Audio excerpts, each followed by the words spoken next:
Hello guys, welcome back for another video.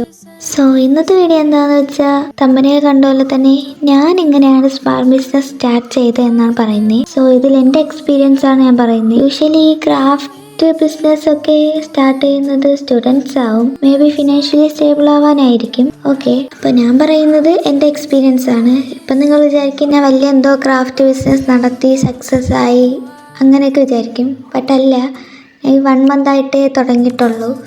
എനിക്ക് ഓർഡേഴ്സൊക്കെ കിട്ടുന്നുണ്ട്. അതിൻ്റെ ഒരു എക്സ്പീരിയൻസ് വെച്ചിട്ടാണ് ഞാൻ പുതിയതായിട്ട് സ്റ്റാർട്ട് ചെയ്യാൻ താല്പര്യമുള്ളവർക്ക് വേണ്ടിയിട്ട് പറയുവാണ്. ഞാൻ ഈ ബിസിനസ് സ്റ്റാർട്ട് ചെയ്തത് 2025 ഡിസംബറിലാണ്. നൗ ഇറ്റ്സ് 2026 ജനുവരി. അത് പറയാൻ കാരണം ഈ വീഡിയോ നിങ്ങൾ ഇനി എന്ന് കാണുമെന്ന് എനിക്ക് അറിയത്തില്ല, ബിക്കോസ് എനിക്ക് ടൈം മാനേജ് ചെയ്യാൻ പറ്റുന്നില്ല. എല്ലാവർക്കും ഈ ബിസിനസ്സൊക്കെ സ്റ്റാർട്ട് ചെയ്യുമ്പോൾ ഉണ്ടാകുന്ന കാര്യമാണ് സ്റ്റാർട്ടിങ് ട്രബിൾ. എല്ലാവരും ചിന്തിക്കുക എന്താണെന്ന് വെച്ചാൽ ഇതിലെങ്ങനെ നമ്മൾ ഇൻവെസ്റ്റ് ചെയ്യും, എത്ര ഇൻവെസ്റ്റ് ചെയ്യണം, ഇൻവെസ്റ്റ് ചെയ്ത പൈസ പ്രോഫിറ്റായിട്ട് കിട്ടുമോ, അത് ലോസ് ആവോ, ഓർഡർ നമുക്ക് കിട്ടുമോ, അല്ലെങ്കിൽ ഓർഡർ കിട്ടിയാൽ തന്നെ അതെങ്ങനെ പേക്ക് ചെയ്യും, എങ്ങനെ കൊറിയർ അയക്കും, എവിടെയൊക്കെ അത് ഡെലിവർ ചെയ്യണം, ഇതൊക്കെ എല്ലാവർക്കും ഉള്ളൊരു സ്റ്റാർട്ടിങ് ട്രബിളാണ്. ഫസ്റ്റ് തന്നെ എനിക്ക് പറയാനുള്ള കാര്യം, പ്രോഫിറ്റ് മാത്രം വിചാരിച്ച് നമ്മൾ ഒരു ബിസിനസ് സ്റ്റാർട്ട് ചെയ്യാൻ പറ്റില്ല. കാരണം അതിന് നമുക്കൊരു ലോസ് കിട്ടിയാൽ നമ്മൾ പിന്നെ അത് നമ്മുടെ ബിസിനസ് നമ്മൾ കണ്ടിന്യൂ ചെയ്യാനുള്ള ഇൻട്രസ്റ്റ് അങ്ങ് പോകും. ബിക്കോസ് നമുക്ക് ലോസ് ഉണ്ടായല്ലോ, പിന്നെ ഇതിൻ്റെ കൂടെ പിറക്കാൻ നടക്കാൻ വേണ്ടി നമുക്ക് സമയം ഉണ്ടാവില്ല. ബിക്കോസ് ആർക്കും പോയതിൻ്റെ പിറകെ പോകാനുള്ള ഇൻട്രസ്റ്റ് ഉണ്ടാവില്ല. നിങ്ങൾ ബിസിനസ് സ്റ്റാർട്ട് ചെയ്യുമ്പോൾ പ്രോഫിറ്റ് മാത്രം കണ്ട് ഒരിക്കലും ഒരു ബിസിനസ് സ്റ്റാർട്ട് ചെയ്യരുത്. ഞാൻ നേരത്തെ പറഞ്ഞ കാര്യം തന്നെ, ഞാൻ ഈ ബിസിനസ് സ്റ്റാർട്ട് ചെയ്തത് ഞാൻ വീട്ടിൽ വെറുതെ ബോറടിച്ചിരിക്കുകയായിരുന്നു. അപ്പം എനിക്ക് എന്തെങ്കിലുമൊക്കെ ഒന്ന് ചെയ്യണമെന്ന് തോന്നിയതുകൊണ്ടും ഇപ്പോൾ ഇതെൻ്റെ ഹോബിയാണ്.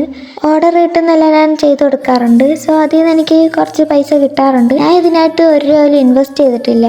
ബിക്കോസ് എനിക്ക് ഓർഡർ കിട്ടുന്നതിന് മുന്നേ ഞാൻ അവരുടെ നിന്ന് പൈസ വാങ്ങും. എന്നിട്ട് അത് വെച്ചിട്ടായിരിക്കും ഞാൻ അവർ പറയുന്ന സാധനം ഉണ്ടാക്കി കൊടുക്കുക. ഞാൻ അതിനുള്ള കാൽക്കുലേഷനൊക്കെ മുമ്പേ നടത്തി വെക്കും. ഞാൻ അടുത്തുള്ള ഷോപ്പിലൊക്കെ പോയി ഓരോ സാധനങ്ങളുടെ, ഫോർ എക്സാമ്പിൾ ഇപ്പോൾ ഒരു ഫ്രെയിം മേടിക്കുകയാണെങ്കിൽ ഞാൻ എൻ്റെ ഫ്രെയിമിൻ്റെ rate, print rate, transportation facility എല്ലാത്തിൻ്റെയും റേറ്റ് ഞാൻ ചോദിച്ച് അതിന് എനിക്ക് കിട്ടുന്ന ഒരു 10 രൂപയാണെങ്കിൽ 10 രൂപ ഒരു പ്രോഫിറ്റ് ഇട്ടായിരിക്കും ഞാൻ ആ ഒരു സംഭവം സെയിൽ ചെയ്യുന്നത്. അത് വാങ്ങാനായിട്ട് ആൾക്കാരുണ്ടാവും. പിന്നെ നിങ്ങൾ വേറെ ക്രാഫ്റ്റേഴ്സിനെ കമ്പയർ ചെയ്യണം. ബിക്കോസ് അവരിടുന്ന വിലയാണോ നമ്മൾ ഇടുന്നതെന്ന് നമ്മൾ നോക്കണം. അത് അവരെക്കാട്ടിലും കൂടുതൽ നമ്മൾ പ്രൈസാണോ ഇട്ടിരിക്കുന്നതെന്ന് നമ്മൾ നോക്കണം.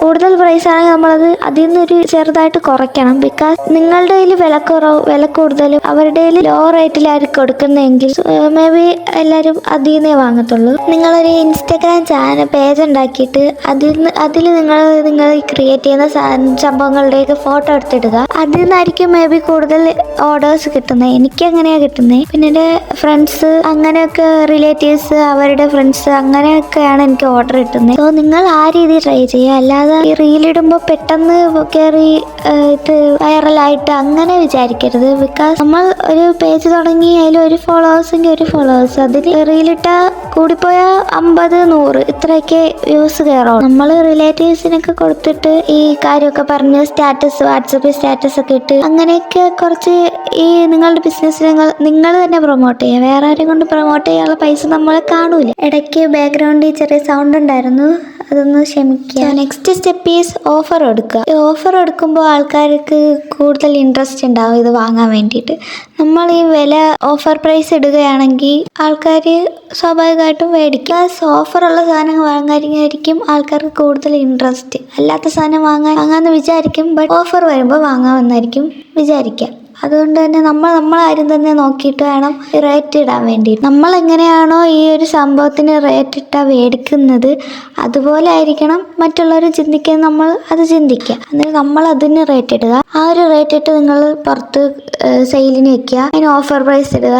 അതിൽ നിന്ന് നിങ്ങൾക്ക് ചിലപ്പോൾ ലാഭം കിട്ടൂല, എന്നാൽ നിങ്ങളത് ഓഫർ പ്രൈസിൽ ഇടുക. അത് കുറച്ച് കഴിയുമ്പോൾ നിങ്ങളത് ഓഫർ മാറ്റി അല്ലാതെ വെക്കുമ്പോൾ ആൾക്കാർ വാങ്ങും. നെക്സ്റ്റ് സ്റ്റെപ്പ് എന്താണെന്ന് വെച്ചാൽ, നിങ്ങൾ ഒരു പ്രോഡക്റ്റ് ഉണ്ടാക്കിയെങ്കിൽ അതിൻ്റെ ഫോട്ടോ നല്ല രീതിയിൽ എടുക്കുക. എന്നിട്ട് അതിന് ക്ലാരിറ്റി ഇല്ലാത്ത ഫോണിലാണ് എടുത്തെങ്കിലും കുഴപ്പമില്ല, അതിനൊന്ന് അഡ്ജസ്റ്റ് ചെയ്ത് ക്ലിയർ ആക്കി ക്ലാരിറ്റി ഒക്കെ ഇൻക്രീസ് ചെയ്ത് കുറച്ച് കോൺട്രാസ്റ്റ് ഒക്കെ ചെയ്യുമ്പോൾ അതിന് ക്ലാരിറ്റി കൂടും. അത് നിങ്ങൾ ഇൻസ്റ്റയിൽ പോസ്റ്റ് ചെയ്യോ സ്റ്റോറിയുടെ കണ്ടിന്യൂസ്ലി ഇത് ചെയ്തുകൊണ്ടിരിക്കണം. എന്നാലേ ആൾക്കാർക്ക് നിങ്ങളുടെ പ്രസൻസ് മനസ്സിലാവുള്ളൂ. ബിക്കോസ് നിങ്ങൾ എന്നും സ്റ്റോറി ഇടുമ്പോൾ ആൾക്കാർ ഇത് എന്നും കാണുമ്പോൾ അവരുടെ മൈൻഡിൽ നിങ്ങളുടെ പേജ് ഉണ്ടാവും. സോ അവരുടെ ആരുടെയെങ്കിലും ബർത്ത്ഡേ ആനിവേഴ്സറി അങ്ങനെ എന്തെങ്കിലും വരുമ്പോൾ അവർ നിങ്ങളെ കോണ്ടാക്ട് ചെയ്യും. സോ അങ്ങനെയാണ് നിങ്ങൾ ഓർഡർ പിടിക്കേണ്ടത്. അപ്പോൾ ഇത്രയൊക്കെ ഉള്ളൂ ഇന്നത്തെ വീഡിയോ. ബിക്കോസ് ലോങ് ആയിട്ട് കൊണ്ടുപോകാൻ എനിക്ക് താല്പര്യമില്ല. ഇത്ര പറഞ്ഞുകൊണ്ട് ഞാൻ ഇത് നിർത്തുവാണ്. ഇനി ഇതല്ലാതെ ക്രാഫ്റ്റേഴ്സിന് വേറെ എക്സ്പീരിയൻസ് ഉണ്ടാവും. ബട്ട് ഞാൻ ഇപ്പോൾ ഇത്രേ പറയുന്നുള്ളൂ. നിങ്ങൾ സ്റ്റാർട്ട് ചെയ്യുന്നെങ്കിൽ സ്റ്റാർട്ട് ചെയ്തോ എന്ന രീതിയിൽ ഞാൻ പറഞ്ഞതാണ് ശ്രദ്ധിക്കേണ്ട കാര്യങ്ങൾ. അടുത്ത വീഡിയോ ആയിട്ട് പിന്നീട് കാണാം. വീഡിയോ ഇഷ്ടപ്പെട്ടാൽ ലൈക്ക് ചെയ്യുക, ഷെയർ ചെയ്യുക, സബ്സ്ക്രൈബ് ചെയ്യുക. സോ നെക്സ്റ്റ് വീഡിയോ ആയിട്ട് വരുന്നതായിരിക്കും. ബൈ.